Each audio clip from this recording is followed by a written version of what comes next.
بسم الله الرحمن الرحيم. السلام عليكم ورحمة الله تعالى وبركاته. ازيكم عاملين ايه يا شباب؟ يا رب تكونوا بخير. دلوقتي هنسكن مع بعض سلايدز الباص والموديول السي في اس. معانا 4 سلايدات هنعرفهم مرة وهي على الشريحة من بره كده ومرة جوه الشريحة نفسها. طيب بص بقى يا سيدي، أول حاجة معانا الأسيروما مبدئيا كده وهي على الشريحة من بره تبقى عاملة ازاي؟ شكل حرف ار كده، يعني لحد ما شكل حرف ار. طيب بشوفها ازاي؟ انت داخل امتحان أسبي حلو كده، بتعمل ايه؟ بتطفي الميكروسكوب. اوعى تشيل الشريحة من مكانها. ليه؟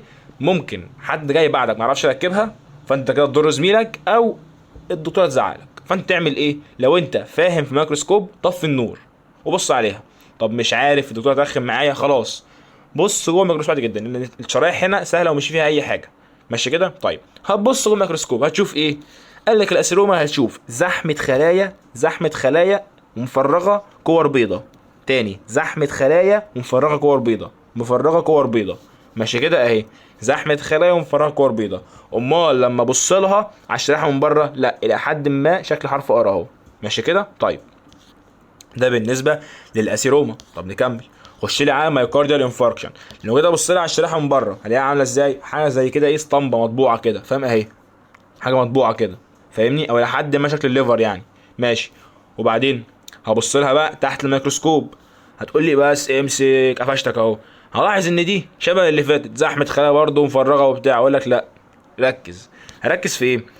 فكره ميوكارديال انفاركشن هي عباره عن قلب ميت. بمعنى ايه؟ زون مختلفه عن زون. لو جيت تبص كده هلاقي منطقه مختلفه عن منطقه بتاتا. زائد لو جينا بصينا على سلايد تانية غيرها هنلاحظ ان هي ايه؟ مفرغه بس حاجات بالطول. فاهم يعني ايه بالطول؟ مش كور مفرغه، مش زحمه خلايا، لا هلاقي فراغات كده ايه؟ بالطول. فاهمني؟ امال هنا كانت ايه؟ هنا في الاسيروما لا بص اهي كور مفرغه اهي، كور. ماشي كده؟ طيب ايه تاني يا سيدي؟ برضه بص نفس الكلام اهو. بص عندك بقى زون 2 3. بالمناسبه لو انت بتذاكر السلايدز دي وبتذاكر الكومنت بتاعها، فاهم ما في الكومنت تذكر له ان في عندي زون 2 3. ماشي كده؟ طيب خش لي على الرابعه. سكيب دي بس دلوقتي، خش لي على الرابعه. فيها ايه؟ السب اكيوت بكتيريال اندوكاردايتس، ودي اسهل واحده. ليه؟ بص بتقول لك انا اهو. بمعنى عندك حته اهي وخارج منها لون غامق بكتيريا، حته اهي وفيها لون غامق بكتيريا، حته اهي لون غامق بكتيريا. سهله جدا. تعالى فوق حتى اهي من بعيد خالص اهي، حته اهي لون غامق بكتيريا. بس بعرفها من بره ازاي؟ تحسها كده دراع اخطبوط. دراع ايه؟ دراع اخطبوط كده. دي مين؟ السب اكيوت بكتيريال اندوكاردايتس. طيب افرض بقى ما لقيتش منظر اللي هو لا البكتيريا اللي هي حته غامقه، ولا منظر الزون مختلفه، ولا منظر خلايا مفرغه بيضه. امال لقيت ايه؟ لقيت منظر شريحه الهيستو اللي بقالنا سنتين بنشوفها، بقالنا سنه بنشوفها. الشريحه دي شريحه الهيستو اللي احنا حفظناها. لقيت شريحه مش فاهم فيها حاجه، معرفش معالمها، شريحه هيستو اول مره اشوفها في حياتي. بس دي يا باشا مين؟ دي الكورونيك روماتيك فالفولايتس. اسمها ايه؟ كورونيك روماتيك فالفولايتس. طيب ممكن تبصمجها من تحت الشريحه نفسها. هلاقي بص شايف كده اهي الى حد ما شكل حرف الفي. هي اسمها اصلا ايه؟ كورونيك روماتيك فالفولايتس. ادي حرف الفي يا عم هو ده اهو. ماشي كده؟ يبقى قلنا الاسيروما افتكرها ان هي على الشريحه حرف ار الى حد ما.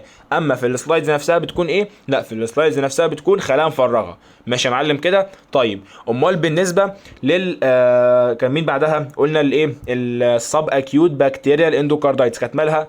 سهله جدا، دي بكتيريا واخده لون مختلف. ماشي كده؟ طيب امال اذا لقيت خلايا عامله زون مختلفه، زون غير زون غير زون، يبقى دي مين؟ دي مايوكارديال انفاركشن. بتكون من بره شبه ايه؟ شبه الاسطمبه، شبه اللي هي الليفر كده مطبوعه. ماشي؟ طيب امال اذا لقيت صح، ما قلناش دي ولا قلنا دي؟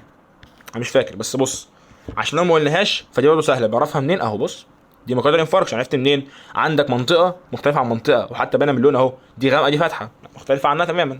ماشي كده؟ طيب ايه اللي ممكن يخدعك في الحوار ده كله؟ السلايد دي بتاعت الاسروم اهي، دي كده شايفها؟ انت ممكن تنخدع وتقول ايه؟ وتقول ان انت عندك ادي زون وادي زون فايه؟ اسيروما. اقول لك لا لا لا لا لا. بمعنى لو كبرت يا باشا، لو كبرت كده فوق، بص اهي هتلاقي المفرغه اهي. شايفها؟ هي باينه صغيره خالص بس هي خلايا مفرغه برضو اهي. فاهمني؟ اهي ده معنى الكلام. ماشي كده؟ طب افرض بقى لقيت شريحه لا انا عارف هي ايه ولا اول مره اشوفها كل الكلام ده. دي مين؟ دي الكرونيك روماتيك فالفولايتس. امال اعرفها بالظبط منين؟ من تحت الميكروسكوب كده بالخباثه. نطفي النور، هو حاله هيطفي النور ماشي كده. لو ما عرفناش نبص عليها هتلاقي سلايد انت مش فاهم فوق حاجه، قوم بره تشوفها. سلايد هيستو اتكررت معاك كل طول السنه. مين دي يا معلم؟ كرونيك روماتيك فالفولايتس. اما لو على شكل حرف في يبقى هي برضو يعني شكل حرف في اهي، او خليه انت اول مره تشوفها ماشي كده. طيب هعمل لك بقى امتحان سريع كده، هعرض لك السلايد دلوقتي وقول لي ايه دي ماشي كده. وعشان نصعب الامر اكتر هعرض لك مره السلايد وهي من بره ومره من جوه ماشي يا معلم كده. طيب بسم الله، معاك السلايد ده يا باشا. جلي اسمها ايه؟ ها، اهدى وركز وفكر. لو جيت تبص انت عندك منطقه اهي، يا عم هات القلم بقى مبقاش رخم. منطقه اهي حلو، خارج منها لون غامق اللي هو ايه؟ اللي هو بكتيريا. مين دي يا معلم؟ دي الصب اكيوت بكتيريال اندوكاردايتس ماشي يا معلم كده. طيب هجيب لك دلوقتي سلايد غيرها، يلا ركز. ايه السلايد ده يا باشا؟ يلا شايف ايه؟ انا مش شايف حاجه لعبكه، ولكن لو ركزت خد بالك السلايدز عايز تركيز وتدقيق عالي قوي. هتشوف ايه؟ بص يا سيدي، بص.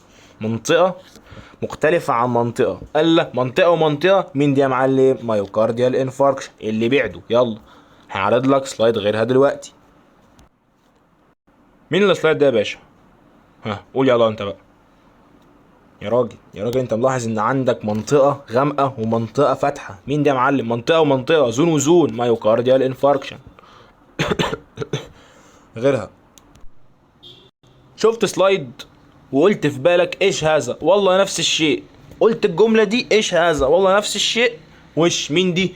دي السلايد اللي متكررة معانا من اول ما دخلنا الكلية. مين دي يا معلم؟ الكورونيك روماتيك فالفولايتس ماشي كده. طيب مين دي بقى يا باشا؟ الله، في واحد كان مساس نفسه يقول اسيروما، معروفة بقى، انت جبت دي ودي بلا اسيروما ولا غشيم، دي مش اسيروما. ركز، لا هي بكتيريا ولا هي الاسيروما ولا هي اللي هي الايه، الميوكارديال انفاركشن. امال دي مين؟ قلت لك سلايد شفتها 20,000 مره في حياتك. مين ده يا معلم؟ اللي هي الكرونيك، هات القلم بقى عشان مبقاش رخم بقى اهي، الكرونيك روماتيك فالفولايتس ماشي كده. طيب خش لي على سلايد غيرها. مين دي يا ريس؟ هركز بقى فيها يلا. مين دي؟ دي الاسيروما. عرفت منين الاسيروما؟ هقول لك ممكن تكون مايوكارديال انفاركشن. كيف يعني؟ ما انت عندك زون وعندك زون، بس لو قلت لك يا راجل ركز ركز ليه؟ لان عندك الخلايا مفرغه مفرغه بس صغيره جدا، بس دي مفرغه برضو. دي مين يا معلم؟ دي الاسيروما ماشي كده تمام. طيب تحت الميكروسكوب مين دي يا معلم؟ ها قلت لك واخده شكل ايه؟ شكل الليفر كده لحد ما، شكل الليفر. مين دي؟ ها دي مايوكارديال انفاركشن ماشي. اللي بعده ركز. امال كانت مين دي يا ريس؟ ها مين دي يا راجل؟ انت شايف شكلها ايه؟ حرف ار اهو. مين دي؟ يبقى سيروما على طول كده ماشي يا باشا. ماشي غير. قلت لك هتشوف ايه؟ دراع اخطبوط. مين ده يا باشا كده؟ ده الصاب اكيوت بكتيريال اندوكاردايتس ماشي كده. حلو قوي الكلام ده، حلو قوي. واخيرا مين دي يا باشا؟ هتلاحظ ان هي واخده الى حد ما شكل حرف الفي. يبقى مين دي؟ دي الكرونيك روماتيك فالفولايتس. اتمنى اكون كده دربتك معايا على كل السلايدز دي، تعرف تتعرف على اسم السلايد من شكلها سواء كان كده او كده. وبس كده يا شباب، اتمنى تكونوا استفدتوا. شكرا جزيلا ليكم، والسلام عليكم ورحمة الله تعالى وبركاته.